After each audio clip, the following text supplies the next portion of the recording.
Then our next topic is food web. Okay.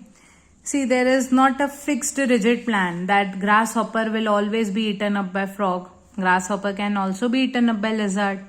So there is no fixed food chain. Like even if you think of us, we consume different varieties of food. It's not like we consume always the rotis or the rice or some other sort of flowers and so it's like we have variety of food that is available for us. Similarly, for animals also there's variety of food, and that variety of food is available. So that variety of food and that variety of food chains, when they mix up, they form food web. So food web is, like, we can define it as several food chains of a region interconnected to form a food web. So food web is combination or interlinked food chains. Combination of food chains or network generated by interlinking of food chains is food web. So here you can see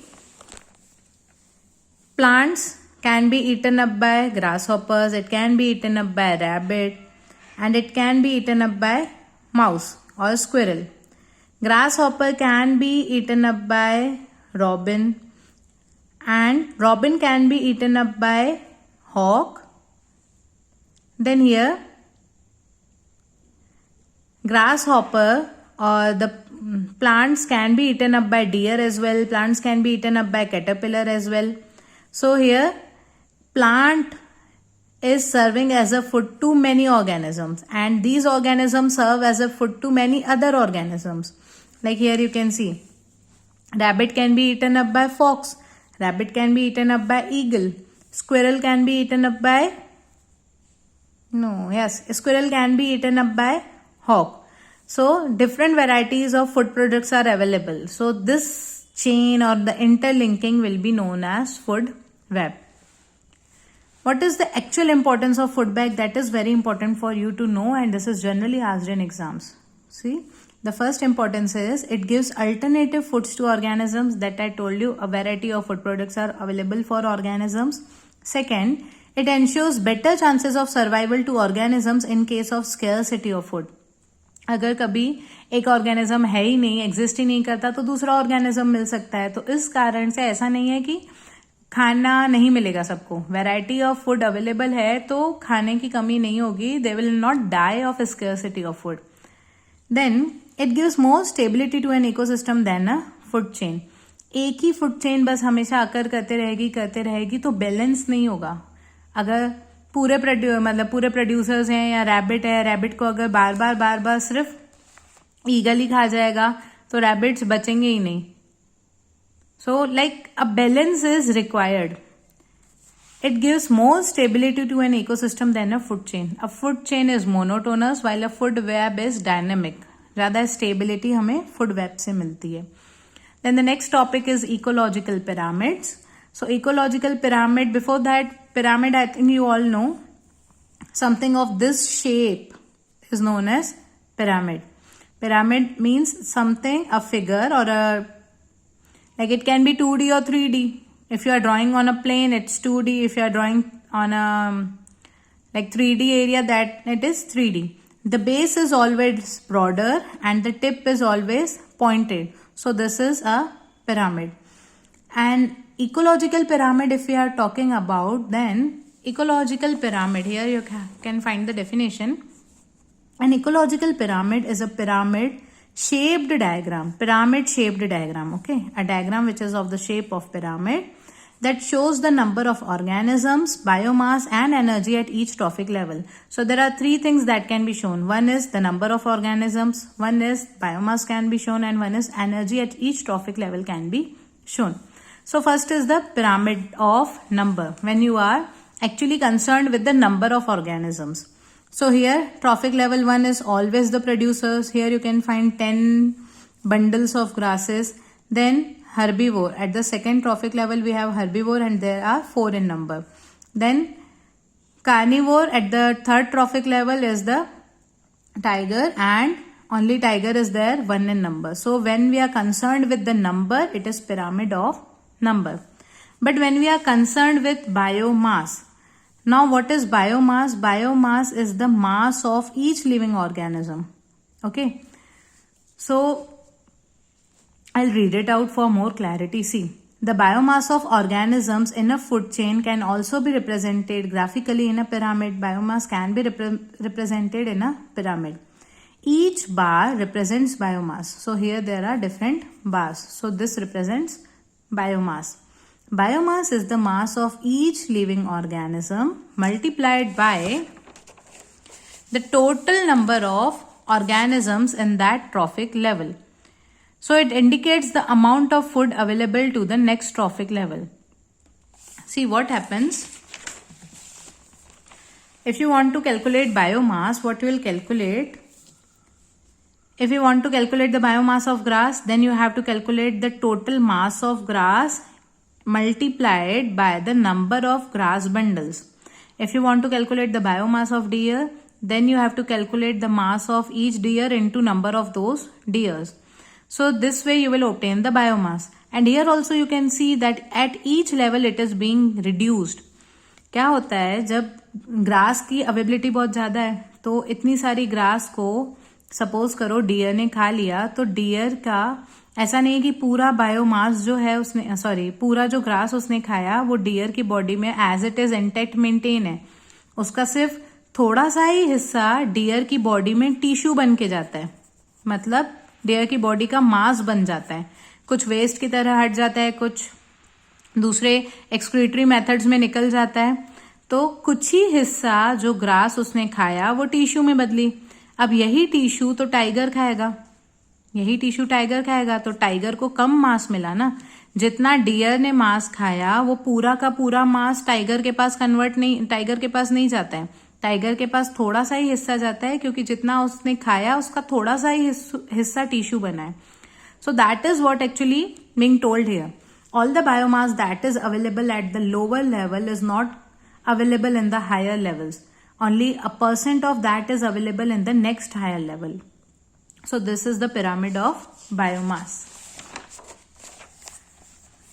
Then we have forest ecosystem. Here there was one more pyramid of energy. Okay, so that also if you will draw, no, you can simply take this. If you remove these numbers, okay, then it will be of energy. If you are concerned with energy, I told you at each level 10% of the energy will be transferred to the next level.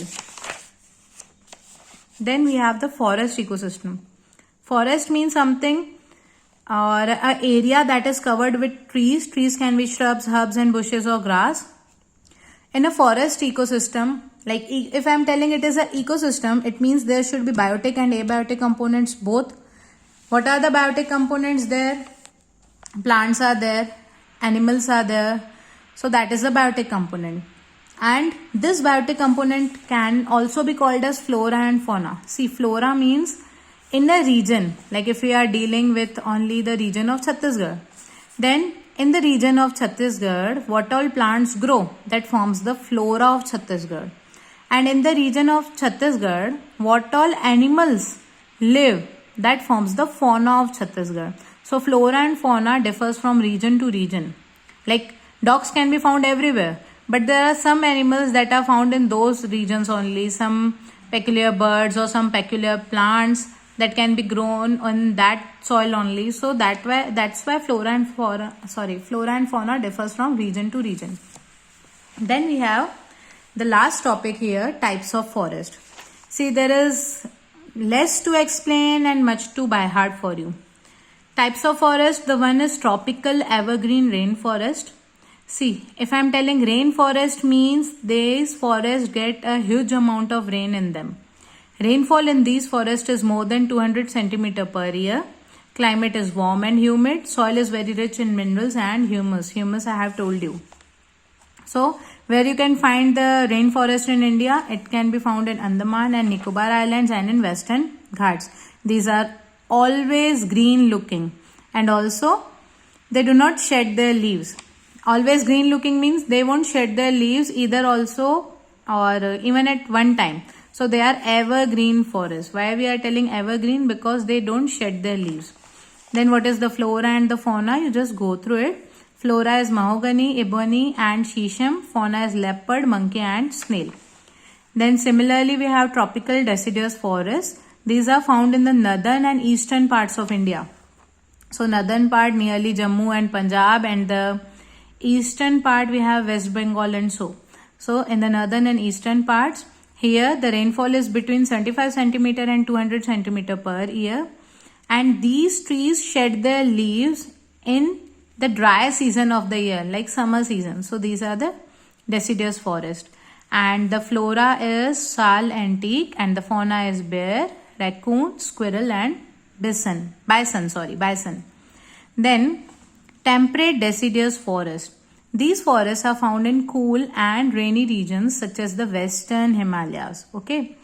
The annual rainfall is between 75 centimeter and 150 centimeter. Here the shedding of leaves occurred in dry season, and here the shedding of leaves occurs in winter season, and which will grow back in spring. Then the flora is birch, pine and oak. Fauna is deer, wolf, moth and fox. Then we have the coniferous forest. These coniferous forests receive low rainfall, and there is very harsh climate and much cold present there. Leaves also are very small and needle-like. They don't have much water availability, so they are needle-like in shape, so that less transpiration occurs, less loss of water occurs through them. Also, they remain green all year round. They are evergreen, but they lack in water. They are needle-like. What is the flora? Pinus, deodar, spruce and fir. Fauna, deer, goat, wolf, robin, moose, bald eagle and bear. Then Gir forest is in Gujarat. Then this Jim Corbett is in Uttarakhand, and Jalatpura sanctuary is in West Bengal. So what is the flora and fauna? Why they are famous? That all you can go through. It's for your extra knowledge. Then why there is a need to conserve the ecosystem? Why ecosystem should be conserved? So this is something you have to think. If ecosystem is not conserved, we will reach a stage where extinction of organisms will take place. Have you heard the word extinction? See, extinction means losing something which occurred previously but which is not available now. There are various organisms in it, like dinosaurs. Dinosaurs पहले के समय में थे but अभी नहीं है. So that is they have been extinct. अगर एक बैलेंस मेंटेन नहीं होगा तो एनिमल्स हो चाहे प्लांट्स हो वो एक्सटिंक्ट हो जाएंगे. बैलेंस मेंटेन नहीं रहेगा. हमारे न्यूट्रिएंट्स जो हमको मिल सकते थे लार्ज क्वांटिटीज में, वो कहीं ना कहीं एक ऐसे स्टेज पे पहुंच जाएंगे जहां हमें उन सारी चीजों की कमी होने लगेगी.